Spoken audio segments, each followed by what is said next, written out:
வணக்கம் தலைமைகளே. இன்றைக்கு ஜூலை மாதம் 14ஆம் தேதி செவ்வாய்க்கிழமை. தொடர்ச்சியாக ஒவ்வொரு இரவும் ஈரான் தாக்கப்பட்டு அழிக்கப்பட்டு வருகிறது. அவர்களுக்கான முடிவுரை பக்கமாகிவிட்டது என்று நிச்சயமாக சொல்ல வேண்டும். செய்திக்கு போறதுக்கு முன்னாடி அமெரிக்காவில் எடுக்கப்பட்ட கருத்து கணிப்பில் 73% மக்கள் இந்த போர் நீண்ட நாட்கள் நடைபெறும், ஈரானுடன் போர் அப்படின்னு பதிவு பண்ணியிருக்காங்க.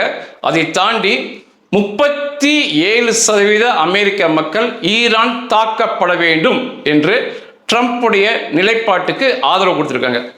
அதை தாண்டி ஈரானில் கொலைப்பட்டியல் வெளியாயிருக்கு. ஈரான் பழிக்கு பழி, ரத்தத்துக்கு ரத்தம் சொல்லி கொலைப்பட்டியல் வெளியிட்டிருக்காங்க. முதல் இடத்தில் ட்ரம்ப் இருக்கிறார், இரண்டாவது இடத்துல நெத்தன்யாகு இருக்கிறார், 3ஆம் 4ஆம் 5ஆம் இடங்கள்ல இந்த வளைகுடா நாடுகள், அரபு நாடுகள் தலைவர்கள் இருக்காங்க. இஸ்ரேலுடைய முப்படை தளபதி, இஸ்ரேலுடைய இராணுவ அமைச்சர் இப்படி இருக்காரு. இந்த கொலைப்பட்டியலில் ஒருவர் மரணம் அடைந்து விட்டார்னு சொல்லி அவனுக்கு மகிழ்ச்சியா செய்தி வெளியிட்டிருக்காங்க. அவர் அமெரிக்காவுடைய புகழ் பெற்ற செனட்டர், இதய நோயால் மரணம் அடைஞ்சார். அதை அவங்க வெளியிட்டிருக்கானுங்க. நிச்சயமாக இதை போன்ற காரியத்திற்காக அவர்கள் அழிக்கப்படுவது நிச்சயமான உறுதி. திங்கள் இரவு மிக கடுமையாக ஈரான் தாக்கப்பட்டு அழிக்கப்பட்டிருக்கு.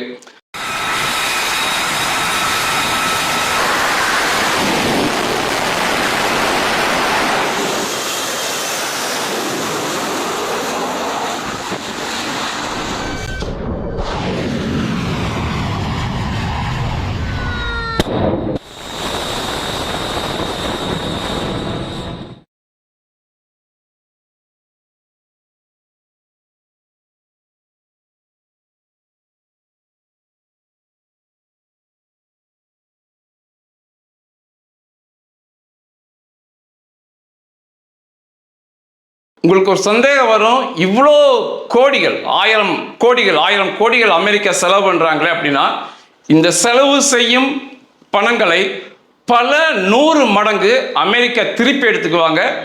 இந்த வளைகுடா நாடுகள், அரபு நாடுகளிடமிருந்து பெற்றுக்கொள்வார்கள்.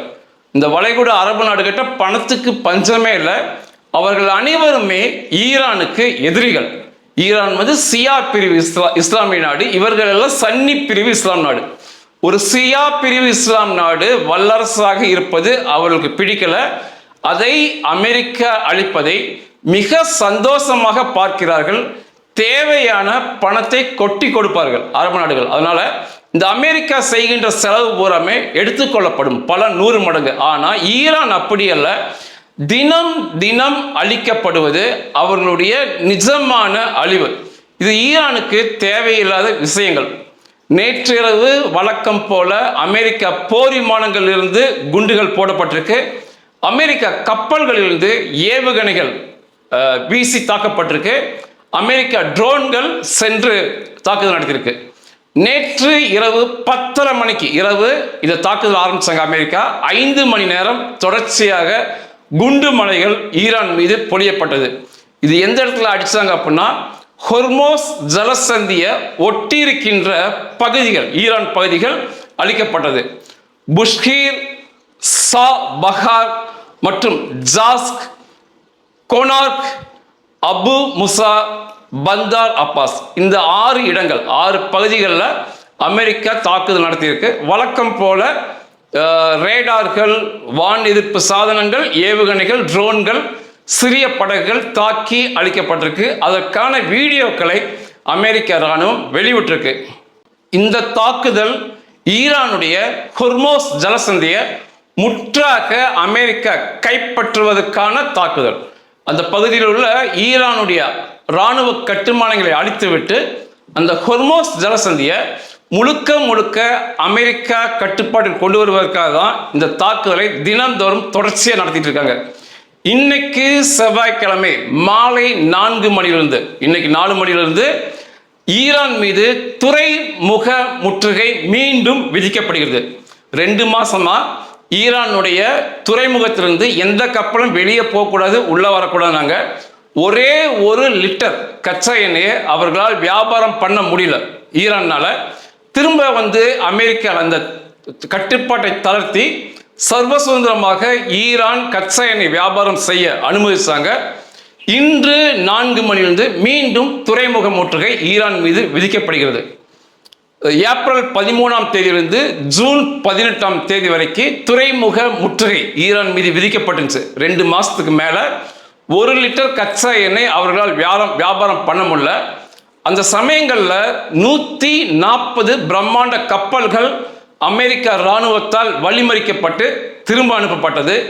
அதுல கிட்டத்தட்ட 10 கப்பல்கள் தாக்கப்பட்டது, அமெரிக்க இராணுவத்தால் தாக்கப்பட்டது.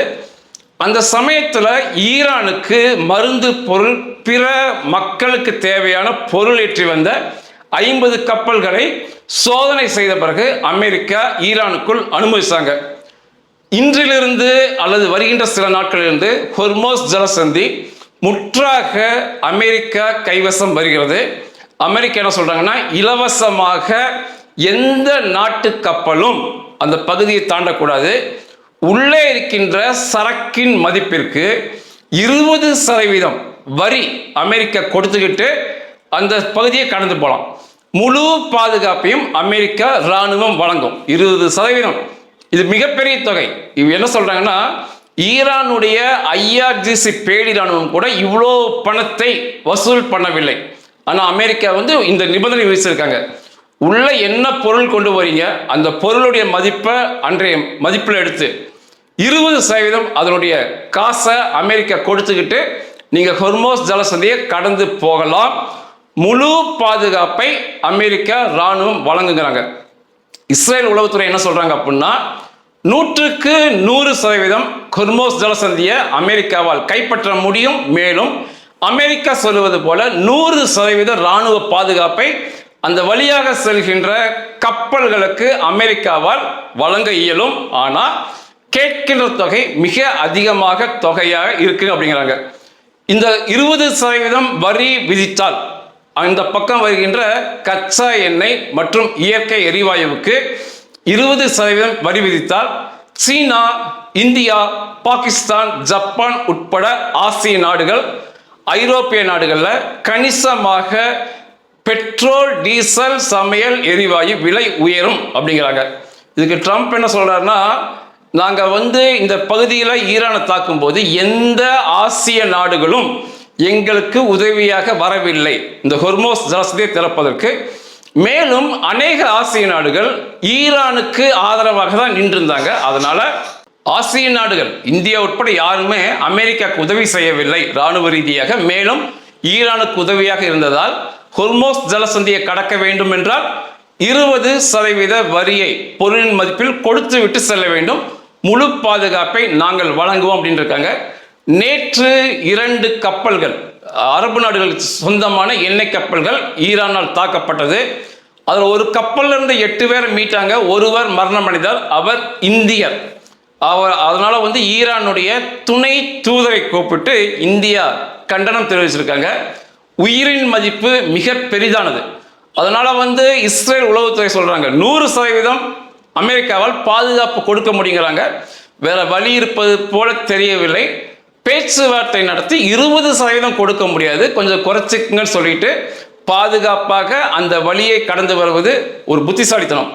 வருகின்ற காலத்தில் நீண்ட நாட்களுக்கு இந்த ஹொர்மோஸ் ஜலசந்தி பிரச்சனை இருக்காது. ஏன்னா அரபு நாடுகள் இன்னைக்கு என்ன யோசிச்சிருக்காங்கன்னா, பைப்புகள் மூலமாக, ஏற்கனவே பைப்புகள் மூலமாக எண்ணெய் விநியோகம் நடக்குது. அதை தாண்டி முழுக்க இந்த ஈரான், ஹவுதி இந்த பிரச்சனைகள் அந்த கடல் பகுதியில், குறுகிய கடல் பகுதியில் பிரச்சனையாகுது. பைப் மூலமாக அனைத்து ஆசிய நாடுகளுக்கும் கச்சா எண்ணெயை அனுப்புவது முழுக்க அப்படின்னு அவங்க செயல்பட ஆரம்பிச்சிட்டாங்க. வருகின்ற காலங்களில் இந்த ஹொர்மோஸ் ஜலசந்தி பிரச்சனை சில வருஷத்துக்கு அப்புறம் நிச்சயமாக இருக்காது. ஆனால் இன்றைக்கு அமெரிக்கா சொல்வதை கேட்பதை தவிர வேற வழி இருப்பது போல தெரியல. ஏன் இந்த பிரச்சனை அப்படின்னு அமெரிக்காவில் என்ன சொல்றாங்கன்னா, ஈரான்ல 2 விதமான குழுக்கள் செயல்படுகிறது. ஒன்று ஈரானுடைய அதிபர், மக்களால் தேர்ந்தெடுக்கப்பட்ட மசூத் பெசசியான். அவர் சொல்வதை தான் ஈரானுடைய வெளியுறவுத்துறை அமைச்சர் அப்பாஸ் அரகாசி, சபாநாயகர் காலிபாப் போன்றவர்கள் கேட்டு பேச்சுவார்த்தை நடத்துறாங்க. பேச்சுவார்த்தையில் அவர்களுக்கு உடன்பாடு. ஈரானுடைய அதிபர், சபாநாயகர், வெளியுறவுத்துறை அமைச்சர் அவர்களுக்கு உடன்பாடு இருக்கு. இது ஒரு குழு.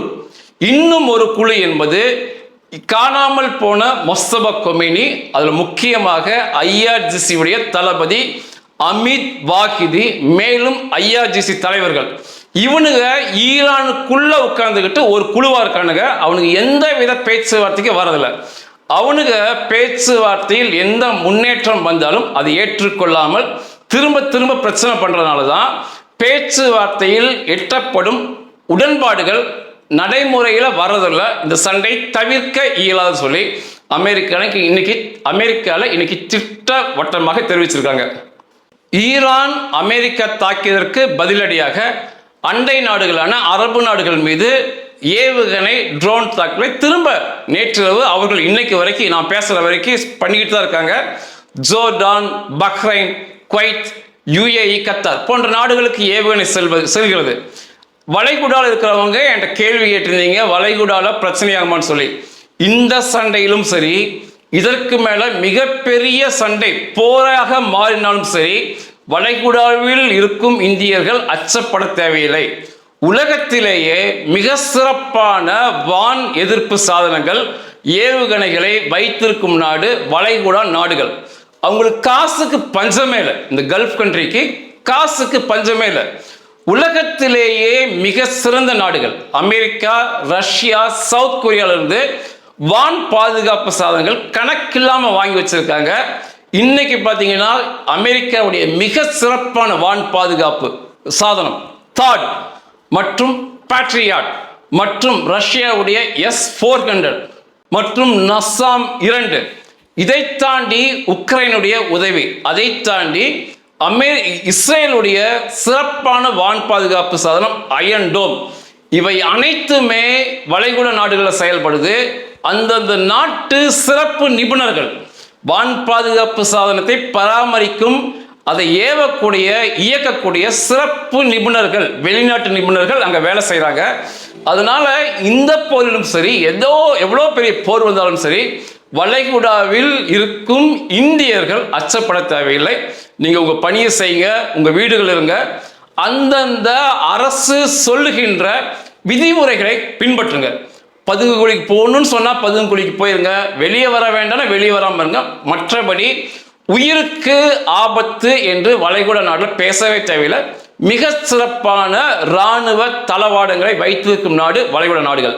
ட்ரம்ப் பேசும்போது இன்று அல்லது நாளை மிகப்பெரிய பிரம்மாண்ட தாக்குதல் ஈரான் மீது நடத்தப்படும் சொன்னார். அவர் சொல்லுகின்ற இடத்தை நம்ம ஏற்கனவே பேசிட்டோம். ஒரு வாரம் முன்னால் பேசியிருந்தேன். பிக் ஆக்ஸ் மலை தகர்க்கப்பட போகிறதுன்னு பேசியிருந்தேன். அங்கே சேட்டலைட் மூலமாக பார்க்கும்போது நடமாட்டங்கள், செயல்பாடுகள் இருக்குன்னு நான் பேசியிருந்தேன். அந்த பிக் ஆக்ஸ் மலையை தகர்க்க போகிறார்கள். ஏற்கனவே இஸ்ரேலும் அமெரிக்காவும் சேர்ந்து ஈரானை தாக்கும்போது பிக்காக்ஸ் மலையை தாக்கல, அதுக்கு பதிலாக 3 இடங்கள் தாக்குனாங்க. Natanz, Fordow, இஸ்பகான். இதெல்லாமே நியூக்ளியர் காம்ப்ளெக்ஸ் அப்படிம்பாங்க. இப்போ நட்டான்ஸ் ஒரு பேர் தான், ஆனால் அந்த இடத்துல 100 பக்கத்தில் அணு குண்டுகள், அணு தேவையான சமாச்சாரங்கள், விஷயங்களை செய்யக்கூடிய இடங்கள் இருக்கும். அதே போல தான் ஃபோர்டோ, அதே போல தான் இஸ்பகான். பெயர் ஒன்று தான். அங்கே எண்ணற்ற கட்டிடங்கள், கட்டுமானங்கள் இருந்து அணுகுண்டை செய்வதற்கான வேலைகள் அவங்க இருந்தாங்க.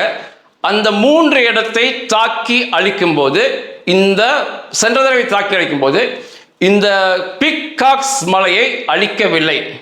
இந்த பிக்காக்ஸ் மலை நட்டான்ஸில் உள்ள அந்த நியூக்ளியர் காம்ப்ளெக்ஸ், அது கொஞ்சம் தள்ளி இருக்கும். பிக்காக்ஸ் மலை இதுவரைக்கு யாருமே பார்த்ததில்லை. இதுவரைக்கும் உலகத்தில் யாருமே, இந்த சர்வதேச அணுசக்தி முகமை ஆய்வாளர்கள் யாருமே உள்ள என்ன இருக்குன்னு பார்த்ததில்லை, என்ன பண்றாங்கன்னு தெரியாது. ஆனா பிரம்மாண்டமான வேலைப்பாடு மலைகளுக்குள் நடக்குது. இது ஈரான் இயற்கை கொடுத்த ஒரு கொடை. இந்த மலைகள் அப்படிங்கிறது, மலைகள் ஒரு கடினமான பாறைகளில் இருக்கும். அங்க இருக்க மலைகள், இவங்க நார்த் கொரியா இதுல பெரிய அளவு உதவி செய்த நாடு தொழில்நுட்ப ரீதியில் நார்த் கொரியா உதவியோடு அந்த மலைகளை குடைந்து பக்கவாட்டில் எங்காவது ஒரு இடத்துல குடைந்து உள்ளே சென்று உள்ளுக்குள்ள இதை போல அணு குண்டுகள் தேவையான வேலையை செய்வது அவர்கள் வழக்கம். மலை என்பதே பாதுகாப்பு. சாதாரண குண்டுகளுக்கெல்லாம் அந்த மலை ஒண்ணுமே ஆயிடாது. அந்த மலைகளுக்குள்ள சென்று இவங்க செய்வது அவங்களோட வழக்கம். பிக்காக்ஸ் மலைக்குள்ள யாருமே போனதில்லை. ஆனால் சேட்டலைட் மூலமாக பார்க்கும்போது, மேலும் உளவுத்துறை தகவல் வச்சு பார்க்கும்போது, அந்த மலைக்குள்ள 2 பிரம்மாண்ட கட்டுமானங்கள், அணுகுண்டுகள் செய்யக்கூடிய, யுரேனியத்தை செறிவூட்டக்கூடிய, இதை போன்ற வேலைகளை செய்யக்கூடிய 2 பெரிய ஃபேக்டரின்னு சொல்லலாம். பெரிய கட்டுமானங்களை உள்ளே வைத்துக் கொள்ளலாம். அந்த அளவுக்கு அது பெரியது. அங்கே வேலை செய்கிறாங்கன்னு புரியுது. அதனுள்ள இருக்க ஆழம் வந்து கடைசியாக 3 இடத்தை அளிக்கும் போது உலகத்திலேயே மிக எடைமிக்க, அதிக தூரம் பாதாளத்துக்குள் சென்று தாக்கக்கூடிய GBU 57 MOB என்ற ஒரு குண்டை அமெரிக்கா உபயோகப்படுத்தினாங்க. அந்த குண்டு கீழே செல்லும் தூரத்துக்கும் கீழே பிக்காக்ஸ் மலையில அணு குண்டுகள் தேவையான வேலைகள் நடக்குது. அந்த GBU குண்டு போட்டாலுமே அது எவ்வளோ தூரம் கீழே போய் வெடிக்குதோ அதற்கு கீழே அவனுங்க வேலை செய்கிறாங்கன்னு தெரிய வருது. ஆனால் உள்ளே போய் குண்டு வெடிக்காட்டியுமே வாயில் புலங்களில் இல்லை, அந்த குண்டு ஓரளவு உள்ளே சென்று வெடிக்கும் போதே அந்த கட்டுமானங்கள் தகர்ந்து போயிடும். இந்த ஈரானுடைய முட்டாள்களுக்கு புரிய மாட்டேங்குது. எவ்வளோதான் ஆழத்தில் இருந்தாலுமே வாயில் சுவரை இடிச்சிட்டாங்க. அவைகள் இடிஞ்சு உள்ளே உழுகுது.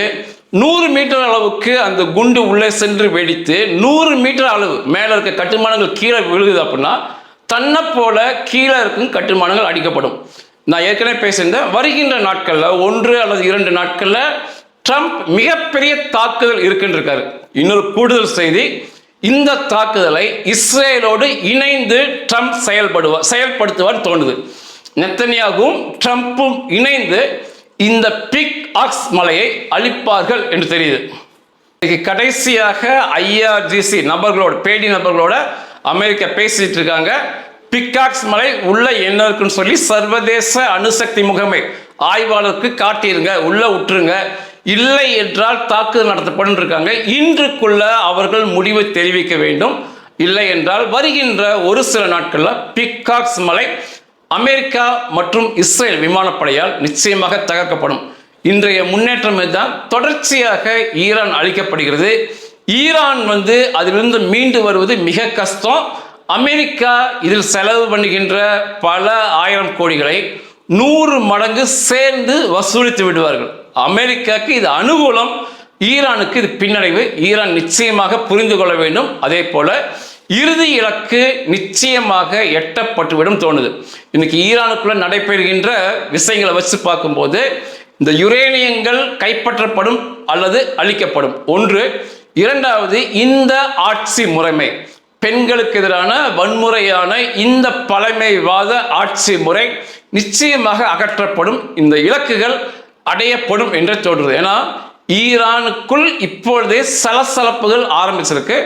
மிகப்பெரிய தாக்குதல் ஆரம்பிக்கும் போது, அது இஸ்ரேல் இணையும் போது நிச்சயமாக அவர்களால் இன்றைய நிலைமைக்கு தாக்கு பிடிக்கவே முடியாது. வருகின்ற நாட்களில் நீங்கள் அதை கண் முன்னால் பார்ப்பீர்கள்.